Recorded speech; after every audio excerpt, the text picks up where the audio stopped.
Happy Thanksgiving week to everybody. Really pleased with the progress that we made as a team. Thought we got a lot better this past week in Charleston. I thought the leadership from our players was tremendous and found a way to win two big games there against North Texas and Wake Forest. And now we turn our attention to getting better this week and getting ready for our opportunity on Friday night against North Florida back here at home at 7 o'clock.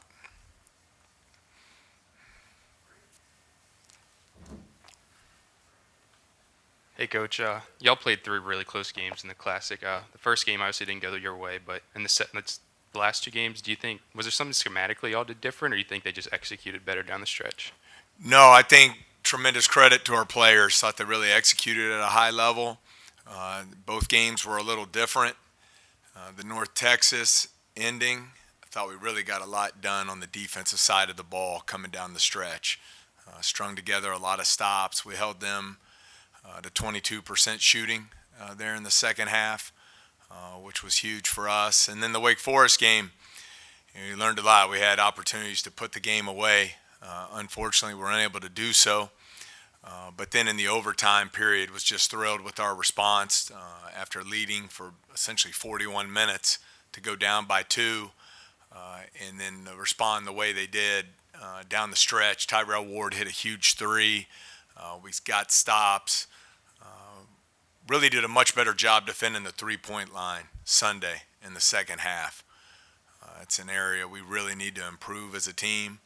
Second half, we limited Wake Forest to only 5 attempts from behind the arc, and then in the overtime period, they went 0 for 5. So I thought that was a big key. But all in all, really a tremendous job by our players finding ways to win there. Hey, Coach. You guys saw both sides of you got a loss and you got two wins after that. What is something that you learned about this team specifically, what you need to improve on, what you guys already established within the Classic? Well, I think most importantly, the leadership and the resiliency. Even in that North Texas game, there was a point we went down 5 in the second half and coming off some difficult losses. Could have easily folded there, and I thought Mwani Wilkinson was just terrific with his leadership, not just on the court, but in the locker room, in team huddles, in team meetings. I thought he was really impactful this weekend, and guys stepped forward and made the plays there in the second half. I think overall, just looking at it, from the defensive side of the ball, our two-point defense has been outstanding. I think opponents are down in the low 40s, right around 42%. Have to improve our three-point defense. We're giving up too many makes there at too high of a percentage. Have to clearly improve our defensive rebounding. But then I've been really pleased with our ability to force turnovers. I believe we're top 10 in the country in steals right now, averaging about 10.5 a game. On the offensive side of the ball, I think shooting it well from three, shooting it really well in the restricted area. If we can eliminate some turnovers unforced, and our mid-range two-point shot selection has been poor, and we really need to improve that. Yeah, Coach, you mentioned the three-point defense, but how much is that tied into what y'all do well in two-point defense and obviously the shots that you give up from three? Well, I think the first half of the North Texas game was a situation where we were getting beat off the dribble, number one, and two, we were over-rotating. We were coming to help way too early in the possession, and North Texas took advantage. They moved the ball. 20 of their 29 shots in the first half of that game were threes. The second half, we were a lot more disciplined, and we forced them to take a lot of tough twos. I think for the game, they were 7 of 28 from two-point range, which is just awesome. And so I think that was the case there. The first half against Wake Forest, a couple of the threes were just unlucky. We were doing a great job. Jordan Wright got us off to a good start, forcing some turnovers, got some steals that got us out in transition.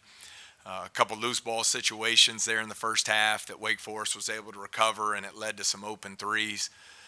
But in the second half, again, just thought we did a better job of not over-helping, not getting beat off the bounce as much, and it enabled us to not only limit the three-point line, but force some tougher, more contested two-point shots from both opponents.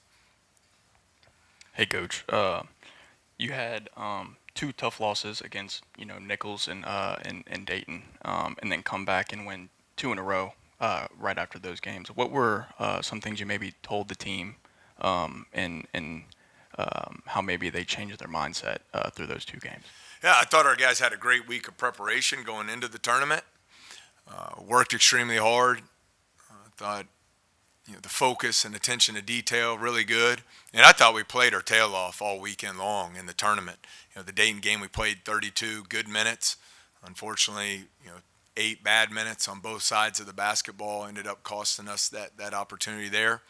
But then I thought the response to come back and beat a really good North Texas team and follow that up with the way we won the Wake Forest game, really I thought controlled the majority of the game.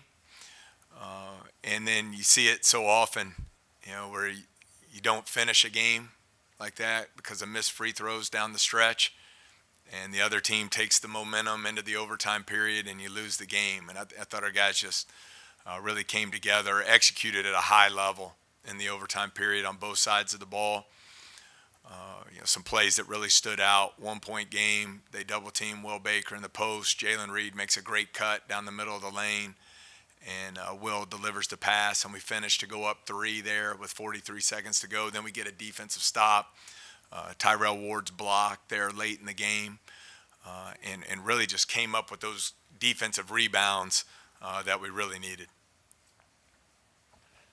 Matt, obviously it's great to be at home, and obviously y'all are at home most of the rest of the way until conference play. But to go on the road and play 3 games and build some chemistry, and what does it do for your team? And do you like to have these kinds of away tournaments or classics every year built into the schedule? No, we love the tournaments. I think those are just great opportunities for our team. Play high-level non-conference games on a neutral floor. It was a great environment there. Dayton and St. John's brought huge crowds.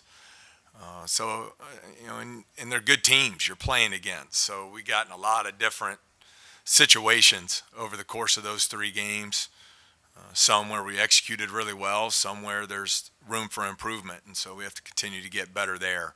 But I thought overall, when you sum up the weekend, it was a huge plus for us. We got a lot better as a team on both sides of the basketball, and in an area I haven't probably talked enough about that we spend a lot of time on is special teams, which we would characterize as out of bounds, underneath, offense and defense, side out of bounds, offense and defense, and then after timeout, execution on both sides of the basketball. And in those last 2 games, we were plus 27 there. And ultimately, it was the difference in winning and losing. And so I think huge credit to our players for their improvement in execution and ability to get the job done there in big moments down the stretch. Yeah, Coach, at the point guard position, how do you evaluate, balancing Mike and Trey and what they do well in the situations where they need to be in the game? Yeah, I think impact on winning is the biggest key to that position. Mike, right now, you would say, not putting up any crazy numbers, but when he's on the floor, we have our highest plus-minus on the season when he's in the game. I think he's provided a lot of stability there. He's been terrific on the defensive side of the ball, creating some turnovers and pressuring out front. Offensively, getting the ball where it needs to go and making sure we're organized on that side of the basketball. And then Trey has been efficient scoring the ball. I think he's 10 of 14, getting to the basket and finishing plays. It's just a position where we want to make great decisions, eliminate some turnovers, take advantage of the efficiency right now that our front court is playing with. I think when you look at Baker, Fountain, and Reed, all are shooting between 58 and 68% from the floor. So just getting that basketball where it needs to go and keeping us organized there. When y'all get into SEC play, you're probably going to be in a lot of close games. Just do you think it helps your team being in so many close games so early in the season to kind of just like season them and get them ready for SEC play? Well, that's the goal. You want to learn from it. I'd prefer to learn from winning those games. And fortunately, we were able to do that on Friday and Sunday.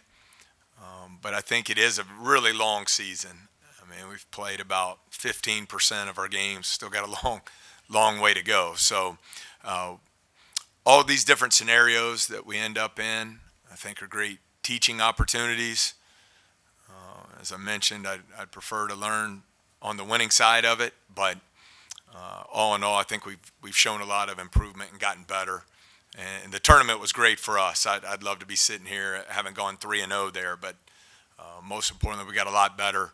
I think I've learned a lot about our team, and now just need to stay focused on making some of those corrections and improvements in some of the areas I mentioned. Coach, what kind of improvements are you looking for the North Florida game on Friday within your team? Well, three-point defense jumps off the page right away. Number one, because we haven't done a good enough job through 5 games.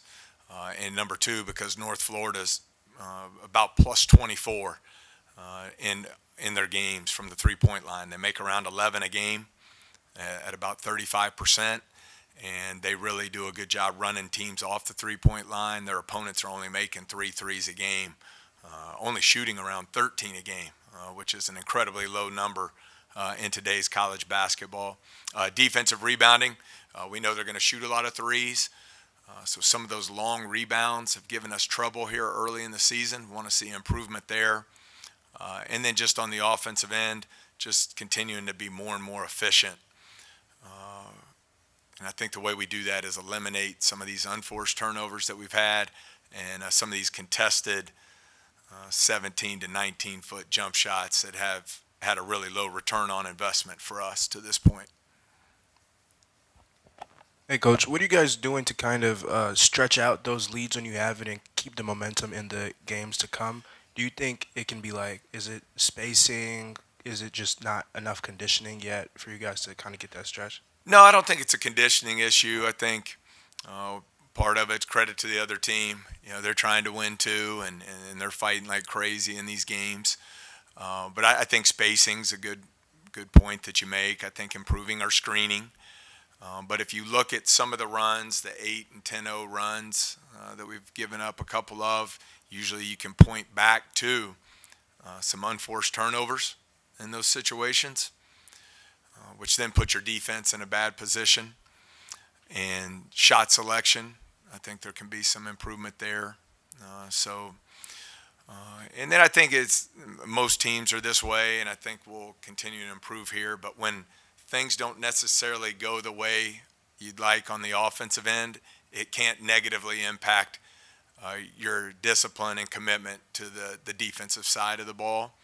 And so just being more consistent in all those areas will lead to improvement for us. You talked about Jalen Reed's improvement a lot this offseason, but just now that you've been through the tournament, he had a few big games. Just can you talk about his performance and what he's going to mean to this team down the stretch? I think he's been fantastic. It's one of his many great traits is he wants to be coached, and so he just really wants to get better. And you see that in how he invested in his body in the offseason, gained 16 pounds of lean muscle. He's playing at 6'10", 242 pounds. You see his ability to finish around the basket. He becomes a matchup problem because if you put a smaller guy on him, he's very skilled down there in the post. If you put a bigger guy on him, he's able to attack off the dribble on the perimeter. And he's a very willing passer and creator for others. So, as I always say, unique player, but he's a guy that you can play through as I don't want to use the term point guard, but as another playmaker for you on the floor.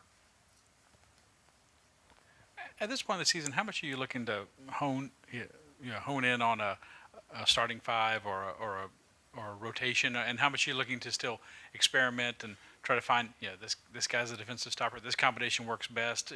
Where are you at this point in the season? Well, I think it's really important. I like to have a set rotation. Hadn't been quite as clear for a variety of reasons. But I think this past week we learned a lot about our team there. You saw the efficiency in the front court, different games from Will Baker, Derek Fountain, Jalen Reed. Really have created some separation there through their consistent play in practice and in the games.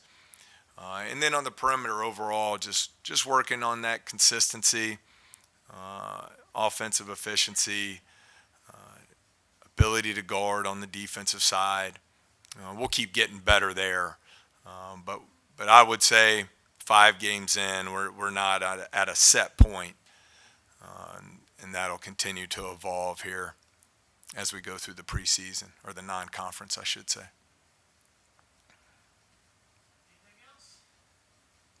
All right, thank you. Everyone have a happy Thanksgiving week. I think we got a great special on Friday, buy one, get one free. Black Friday deal, 7 o'clock here at the PMAC on Friday night. Look forward to getting back to it. Hope everyone has a great holiday. Thank you.